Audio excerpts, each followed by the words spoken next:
What are you expecting this weekend with 3-on-3 in the tournament? I'm not sure, to be honest with you. You look at. I remember the first All-Star game I played in. I remember I was out there for the first shift and I went way too hard.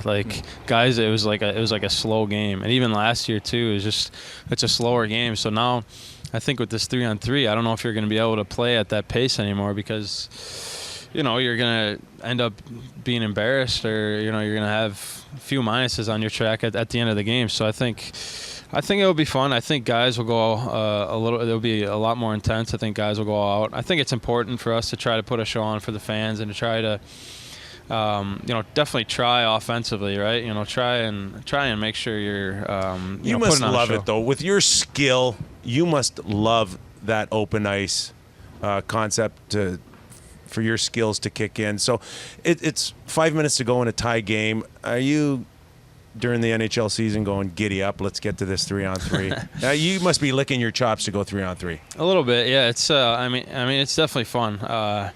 I think it's one of the best things the NHL has done in a long time. I think it's a great aspect to the game, to the point where I'll watch a lot of hockey at home, and if there's a game on TV, I'll look to see which one's in overtime and put that game on just to watch the 3-on-3. It's exciting. So, and sometimes you have it where it's the teams are playing each other well, and it might be a little boring because teams just kind of sit back and wait for their chance. But it's an awesome aspect of the game. I truly enjoy it. How important is the Art Ross Trophy to you this year?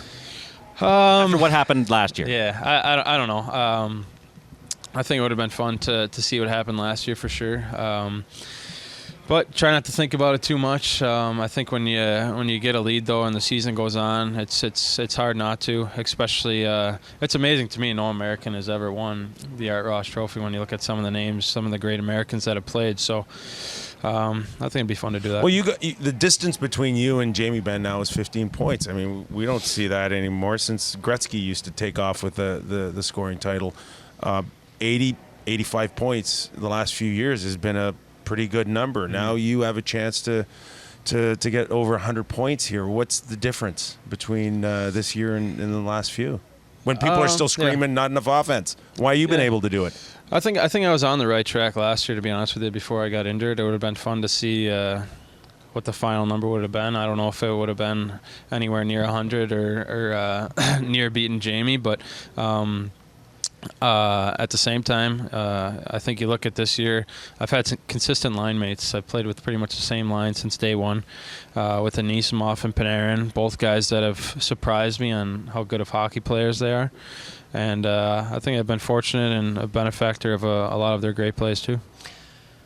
John Scott's here. Plenty of controversy about it, but his Players Tribune article, I think, swayed a lot of people. There's a live look for those watching on television of John Scott and the interview process. You're going to match up against him? You're going to say, can we match my line against John Scott's line? It looks like he's having fun. I think that's an important thing.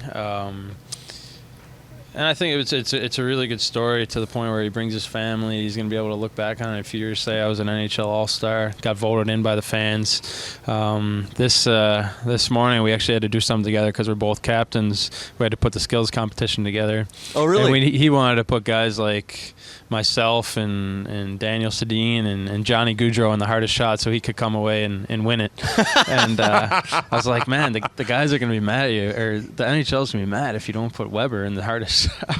Nashville. He didn't want to put him in. So but of good course, leadership on your part. You're taking him under your wing, showing him the ropes of the All-Star. Well, that's just the kind of guy he is, right? Yeah. I mean, he's a fun-loving guy. He likes to have fun. Well, he likes to joke around. And that's what we really got out of talking to him, that there's this genuine love that he has for the game. Like any 7-year-old, you've been in a lot of these now. Do you still get that feeling too when you come into a weekend like this? Absolutely. I mean, I loved tuning into the All-Star Game when I was younger and watching the skills competition. I might have liked watching the skills competition more than the actual game. So to actually be here, it's an honor, and obviously thanks to the fans for voting me in too. You want to stay here, come by every day instead of Doug? Well, you guys never asked me to call in, so I'm just waiting for that invitation to call in and be on the show. Listen, like I was saying, it was a dream come true to come on the set. You're not yelling at us. no interrupting. No interrupting like Doug. The show would die. I miss Doug. I miss looking at him, You hear fixing that? his glasses, and Doug McClain. looking at his little stat sheets and everything. But it's a great show. You guys He's loving you guys this do a right good job. now.